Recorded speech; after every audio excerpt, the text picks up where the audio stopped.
salicin, natracin, and what else? What they use in chickens a lot. Salinomycin, right? Okay. So what are they? How are they classified? They're ionophores and they're antibiotics, right? Okay. So how do they use them? How does the farmer use them? Growth promotion and what else? Coccidiostats, right? Okay. Now, knowing that, we know that they're ionophores, so they influence ion activity across membranes, right? So they also can influence other compounds across membranes. So they affect membrane activity, and subsequently, most of the toxic effects are related to that as well. Okay, which species tend to be affected most? Horses. Horses, right? They're very sensitive to it. In fact, cattle can endure at least 10 or more times, maybe even, I can't remember exactly, but several times more than the horses. So how you make a diagnosis?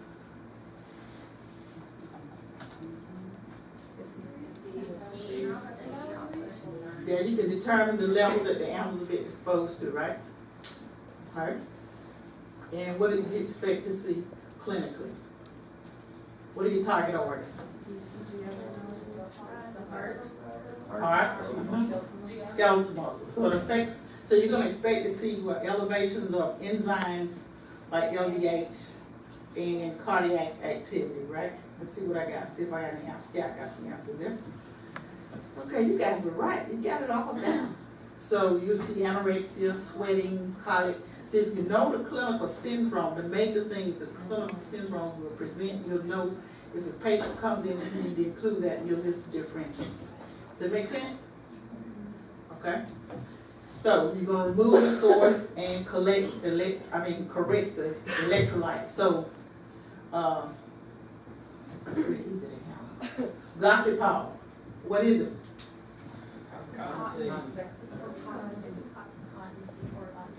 Okay, so many different forms of Gossipol, right? So what do we use it for? Feed, yes, it's a supplement. Again, we're trying to get cheap stuff and convert it into expensive protein, quality protein. Okay? So what are the toxic effects of Gossipol? Infertility. What else? Cardiotoxic. What else? Cardiotoxic. Yeah.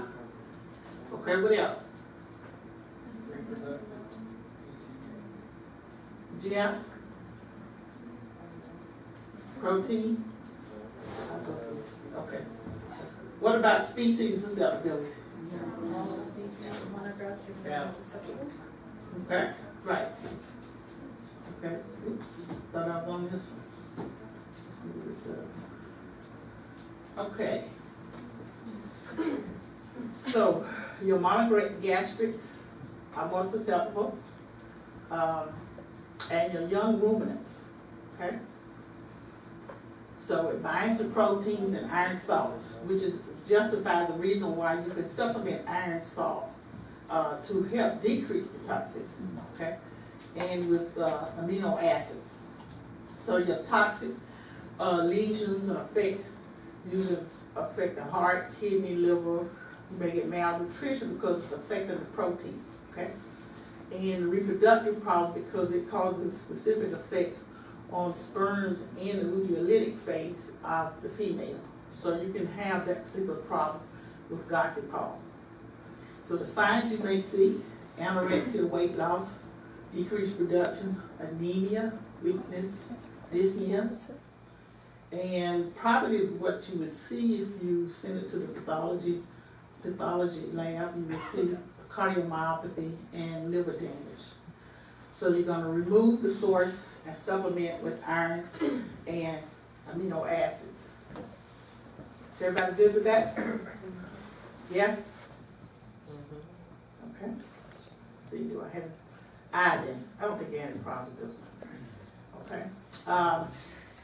You're usually going to see some effects on the skin, exfoliation, nasal discharge, and up in the upper part of the respiratory system.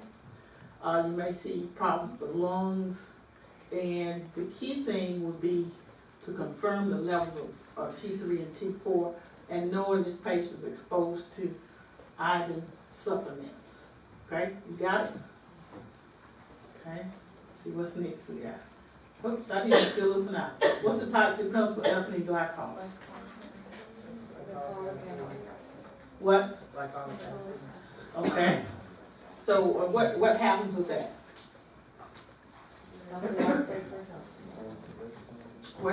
What happens with oxalic acid? Calcium. So you get a hypocalcemia, right? Okay. And how does that affect the animal?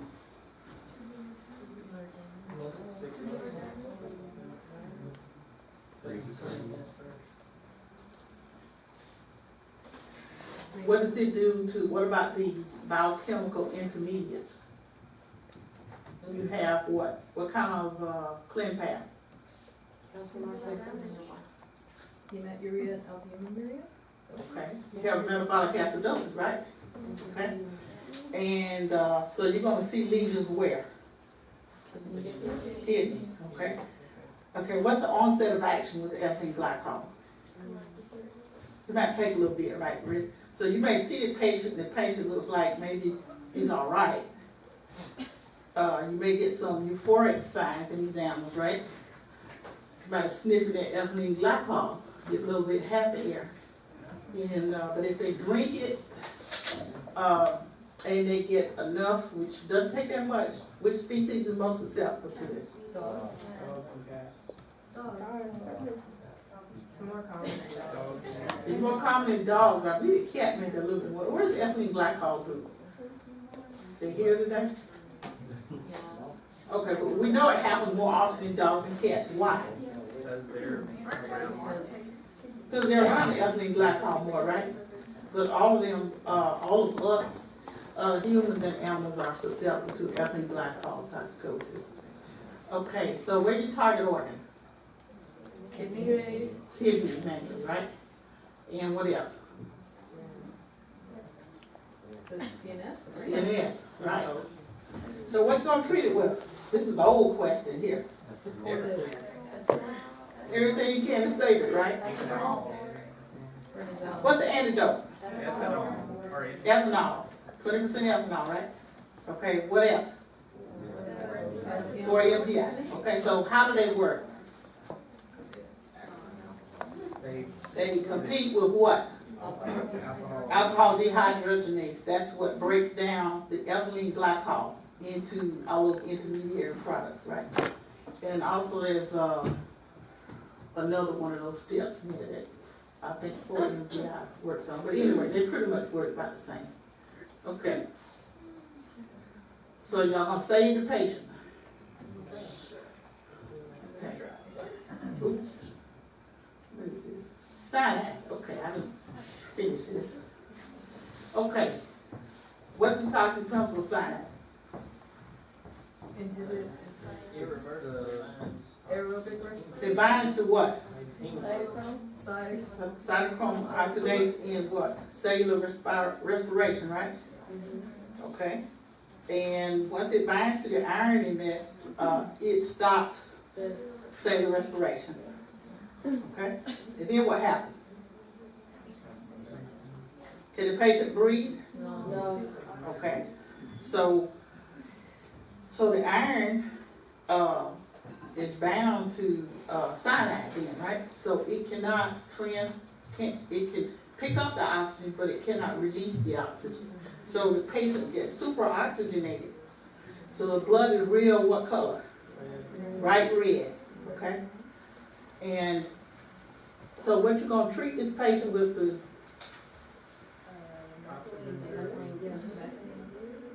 methylene blue or what?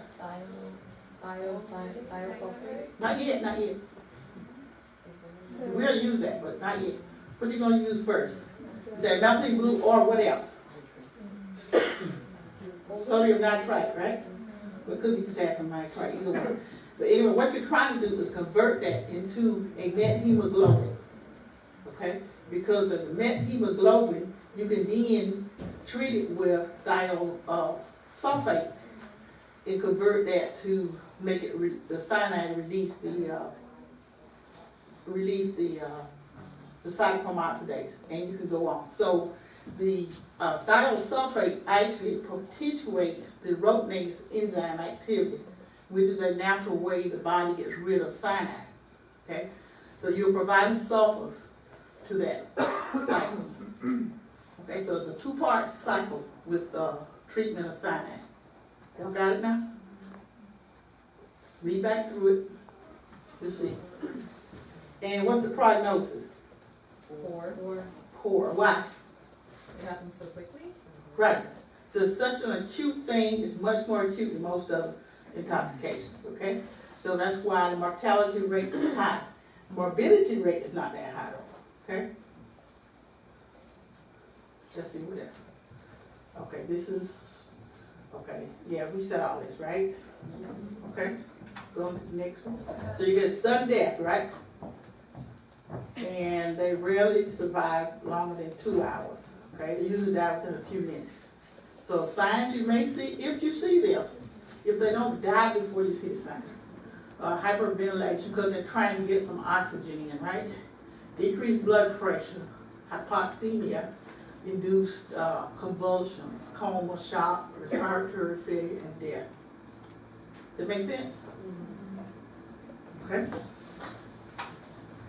So you get the bright red cherry blood, the mucous membranes. Now that tends to dissipate as the patient. So the longer the postmortem interval is before you get out there to the farm, you may not necessarily be able to see that. Okay. So it will change with time.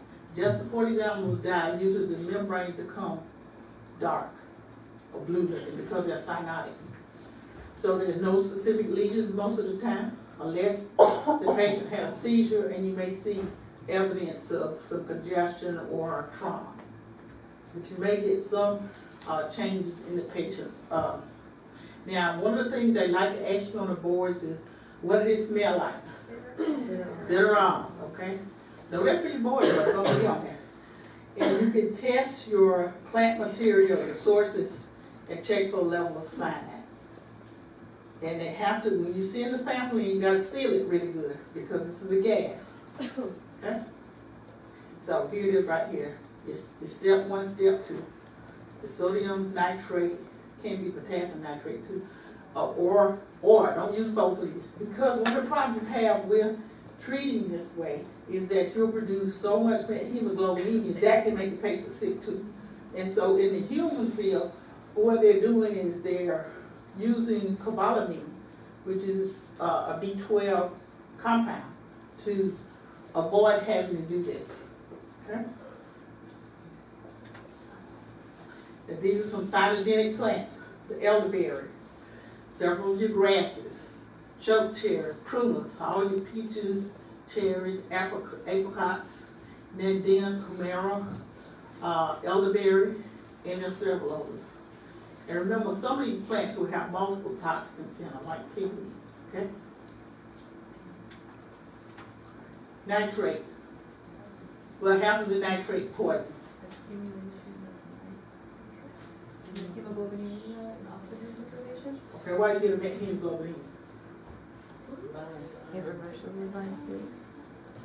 What happens? It prevents it from running. So if you got if you got a nitrates are converted to what? Nitrites, right? And then nitrites do what?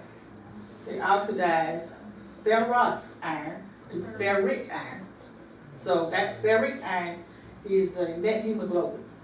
It cannot transport oxygen. You need ferrous iron to transport oxyhemoglobin, okay? So that's the difference right there. Remember now, with cyanide, you're trying to convert it to a methemoglobin so you can go on and process it to the next level. With this, you have one step. And what is the treatment of choice? What's the treatment? What's the antidote? Right. Okay. So that's about all I got in here. Okay. So here's your signs. Exercise intolerance. They get tired. dyspnea, weakness, ataxia, tachycardia. Why is the heart beating faster? Trying to compensate, right? Okay, you got tremors. Eventually you may get convulsions and death, and you may get abortions if the patient lives past the acute phase. Okay? This is what the blood looks like. This is from my slide. Of course, you can check the aqueous humor. You can check tissues. They usually have a dark discoloration, mucous membranes, blood. So, what color is the blood in the cyanide patient? What colors is nitrate? Okay, everybody got that now. Somebody get that wrong, I'm gonna have a fit. Okay? Okay. So, treat monthly blues. Why do you give cold water?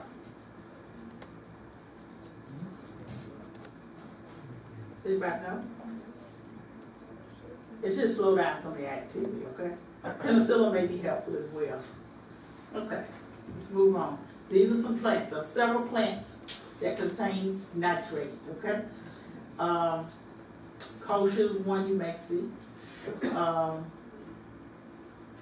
Rumex. Rumex can also contain what? Oxalate, right? Okay. Sorghum, which you see Johnson grass. Okay. Amaranthus or pigweed, ragweed, lamb quarter, Jimson wheat. So there are several different ones that may have nitrate. Okay. Yeah. Is it best to memorize common names for you? Yeah. Just know the common names. I told y'all before. You probably forgot. Don't. I always put the common name, and I usually always put the scientific name in parentheses. Okay. So then you'll know. What about like locations? Like, are we not worried about locations? Well, don't worry about that. I think you got enough to remember without that, okay? Okay, good. Okay. Unless you just want to know it, that's fine. I won't ask you that, okay? Because I think that what we do, what I do in my class, I try to get you where you can, if you see the toxic effect of a particular toxic, and you know that syndrome pretty much, and you know there's several of them that can be confusing, you can at least get in the ballpark and get you a differential diagnosis, right? And that's what we want to do in medicine. We want you to be able to be thinking like, okay, this could be this, or this, okay? So in this class, I'm just really, since you haven't had a lot of stuff, we have to go through so many different ones. I want you to make sure you know the major toxic effects of these toxins, okay? Does that make sense? Okay. Larkspur, it's a delphinium, and this one is pretty prevalent here. It causes a lot of loss in cattle. And it acts at the neuromuscular junction, and it causes a blockade, Curare-like effect, muscle weakness. Cattle seems to be more affected, so you get bloat, excessive salivation, weakness, respiratory paralysis, and death. Okay, so you don't have to identify these plants. You don't have to. I'm not going to show you any pictures unless you just want to. That just makes my job harder. And for the most part, when you go wherever you go, you're going to look up the local plants wherever you go. But I have to make sure that you're exposed to so many of them going into the boards and to the clinics and getting you ready. Because, 2 years from now, you guys will be marching, right? Does that sound good? Yes. Okay. All right. Just hang tight. You do your part, now do my part. All right. Now, this is the monk should. Of course, if you have to come back to me, I'm always glad to have you. Right. I'm just kidding. But no, I've enjoyed working with you guys. So do I have a minute? Let me go through whatever I got here. Aconite, a monk's hood. This is in the buttercup family. The toxic principle is aconite, okay? There's several different alkaloids involved. You get a neuromuscular junction blockade. And so these animals may show excessive salivation, restlessness, dyspnea, impaired vision, hypertension, arrhythmias, and of course, they may develop, go into lateral recumbency, depending on how much they're exposed to. Water hemlock. This one, of course, the term says water hemlock, so you're gonna find it near the water. It's a very, very toxic plant, very, very toxic. Don't forget that, okay? It is worldwide in distribution.